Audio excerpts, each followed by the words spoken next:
السلام علیکم ملګرو، خدای دې وکړي چې ټول روغ جوړ او خوشحاله اوسئ. امید لرم چې ژوند به مو ښه روان وي.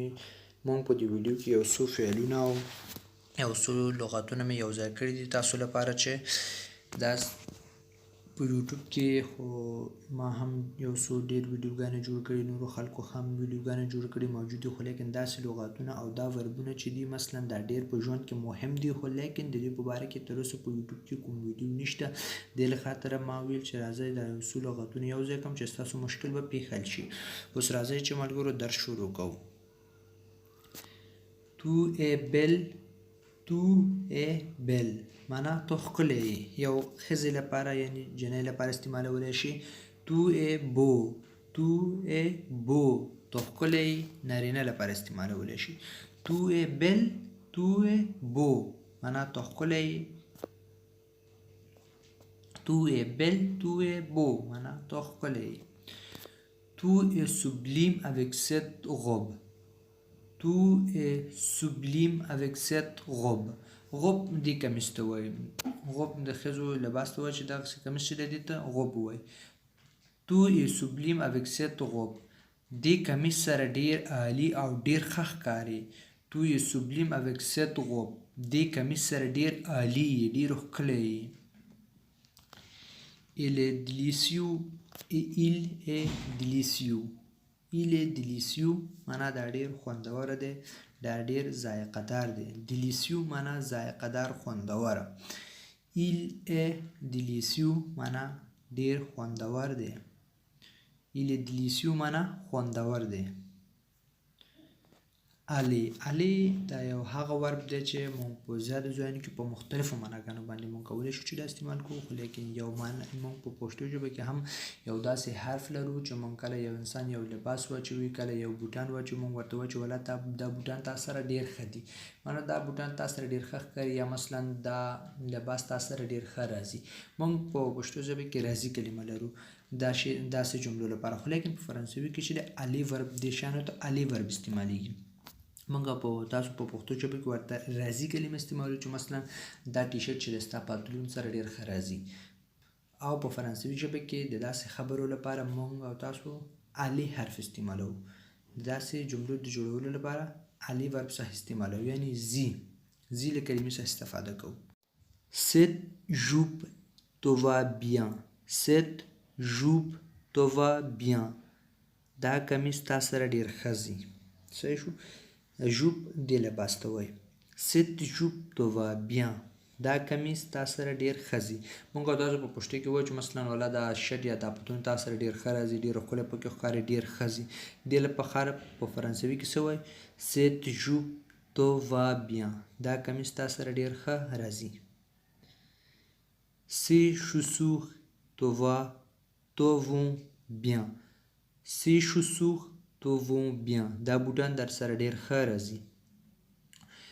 vont ځکه هم راوستو ځکه چې بوټان همیشه چې د دو دانې که نه، دې له خاطره جمع دی. Ces chaussures te vont bien.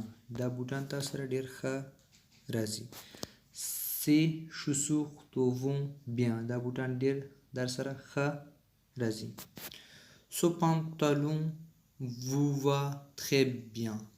Ce pantalon vous va très bien. Ce pantalon vous va très bien. دغه پتلون تا سره ډېر ښه راځي. Ce pantalon vous va très bien. دغه پتلون یا دغه پینټ تا سره ډېر ښه راځي.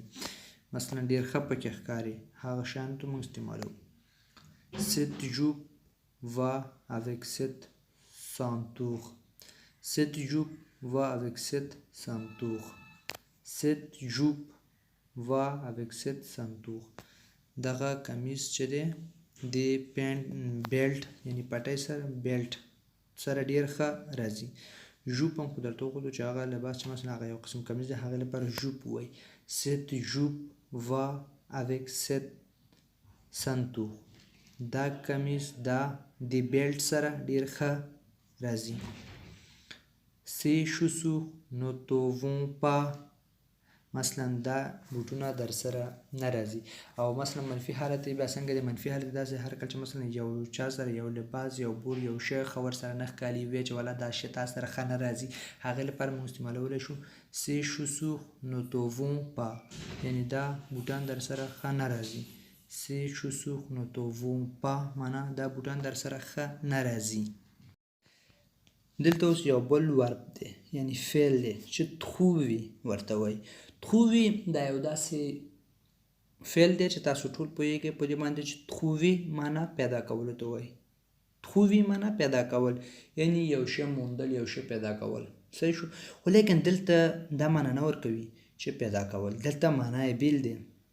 موږ او تاسو په بعضې ځایونو کې داسې حرفونه یا داسې لغتونه موږ استعمالوو چې یعنی مثلا زما په نظر دا والا ښه دی، خو هغې لپاره هم موږ trouver کولی شو چې استعمال کړو، چې اوس په دې مثالونو کې درته واضح کوم. je te trouve très beau، je te trouve très beau، je te trouve très beau، زما په نظر ډېر ښکلی یې. صحیح شو؟ je te trouve très beau. دا دلته دا معنا نه ورکوي چې زه تا ډېر ښکلی پیدا کوم، نه.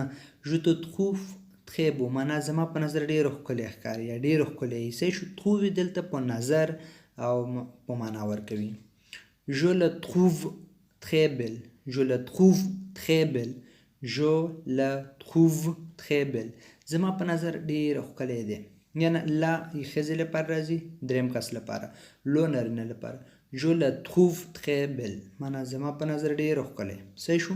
ډېر ښکلی ښکاري یا ډېر ښکلی. یو trouver یعنی د یو چا لپاره یو نظر وړاندې کوي. مثلا تا نه یو څوک پوښتنه کوي چې مثلا احمد څنګه کس دی، تو ورته وایې چې مثلا je trouve احمد مثلا je trouve il est très bon personne، مثلا زما په نظر هغه یو ډېر ښه کس دی. داسې جملو لپاره موږ استعمالولی شو لکه دې ته وایي j'adore tes chaussures، j'adore tes chaussures، j'adore tes chaussures، chaussures ستا بوټان مې خوښیږي یعنی زه ستا بوټان خوښوم. j'aime beaucoup tes chaussures، j'aime beaucoup tes chaussures، j'aime beaucoup tes chaussures، ستا بوټان مې ډېر خوښیږي. j'aime beaucoup ډېر مې خوښیږي، tes chaussures ستا بوټان، j'aime beaucoup tes chaussures ستا بوټان مې ډېر خوښیږي. j'aime beaucoup tes chaussures ستا بوټان مې ډېر خوښیږي.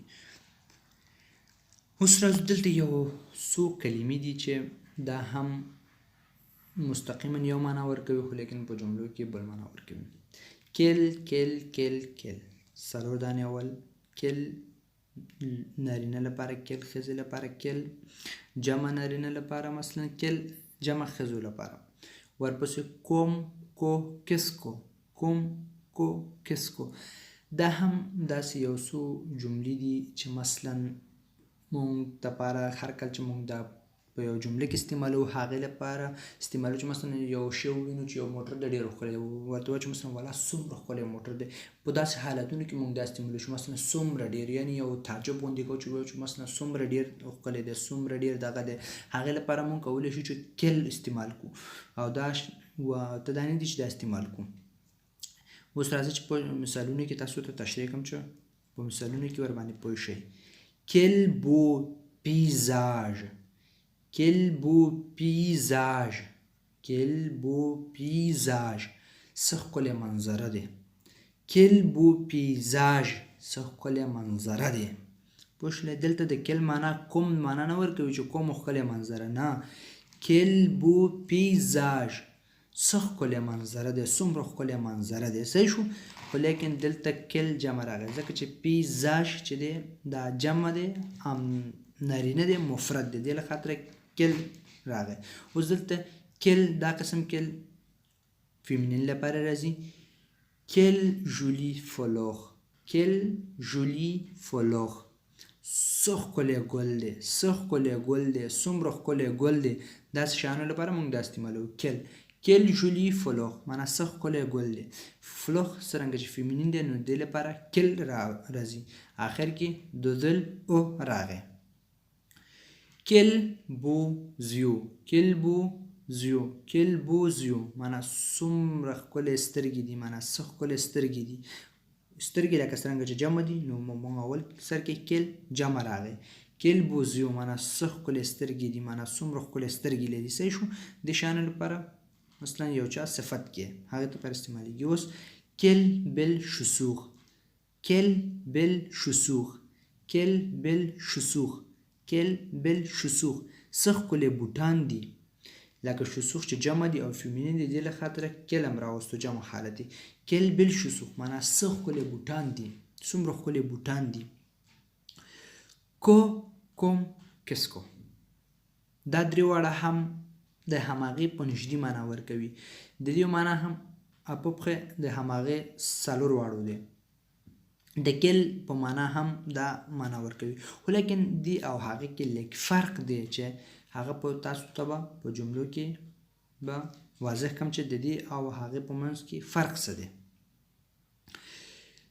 کو کوم کسکو کو کوم کسکو کادي معنا ته وګورئ کسکو معنا س کو معنا س کوم معنا څرنګه چې څه شو او کوم لایک خوخه معنا هم ورکوي ولیکن دلته معنا هغه نه دی کوم چې د دې اصلي معنا دی دلته مثلا دا د یو صفت په شکل ډیر معنا ورکوي بل معنا ورکوي دلته مختلف معنا ورکوي کو تو ی ګروند س لوی څومره لوی صحیح شو که تو ی ګروند چې لوی تو یو لوی مثلا اوږده مثلا غټ صحیح شو غټ لپاره ګروند معنا غټ که تو ی ګروند معنا څومره لوی یا چې تو لوی خو لیکن دلته دا هم د کل معنا ورکوي دلته هلته کلم ذکر او سوچ هلته چې صفت موجود او سبجیکټ نه و لیکن دلته چې سبجیکټ او ورب موجود دی هلته چې ورب نه و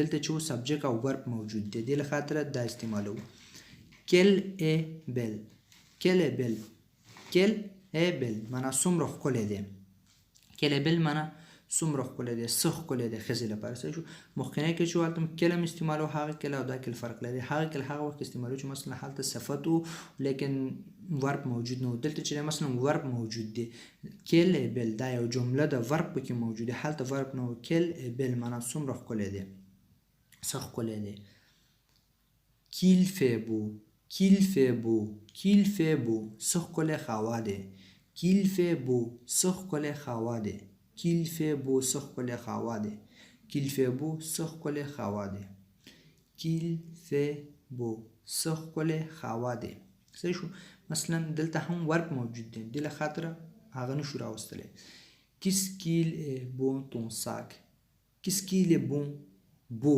بونه وبخئ کس کیل بو تون ساک کس کیل بو تون ساک څه ښکلی بیک لري بیگ دې څومره ښکلی دی صحیح شو تا ته وایي چې مثلا یو چا سره بیگ یې ولاړ وي چې کس کیلې بو تون ساک معنا بیگ دې څومره ښکلی دی ښکلی بیگ لري صحیح شو هغه وخت کې دلته موږ راوستلی نه شو چې کیل بو تون ساک کل موږ نشو راوستلی ځکه چې هغه یوازې صفت لپاره راځي خو لیکن دلته صفت سره ورب هم موجود دی دا پوره جمله دی دا درې واړه چې اخري وو دا هغه ځایونو کې استعمالیږي چې مثلا ورب وي او جمله پوره وي او هغه اول څلور چې هغه ځایونو کې استعمالیږي چې مثلا هلته ورب موجود نه وي کس کی لې ژوندي کس کی لې ژوندي څه مهربان دی کس کی لې ژوندي معنا څومره مهربان دی کس کی لې ژوندي معنا څومره مهربان دی څومره ښه دی څه مهربان دی موږ تاسو په پښتو کې داسې جملې استعمالوو که نه چې هغو لپاره په فرانسوي کې موږ داسې استعمالولی شو چې کس کی لې ژوندي کس کی لې ژوندي څه مهربان دی صحیح شو کس کی لې ژوندي څومره مهربان دی کوم سه مینیو کوم سه مینیو کوم سه مینیو څومره مینهناک دی څومره مینهناک دی کوم هم څومره ډېر څه خو لیکن دلته چې ورب موجود دی دلته کل راوستی نه شو کوم راوړو کوم سه مینیو څومره مینهناک دی څرنګه چې مینهناک دی صحیح شو دا زموږ درس امید لرم چې ورباندې پوه شوي یاستی که چیرې ورباندې خوښ شوی مو وي نو لایک او شیر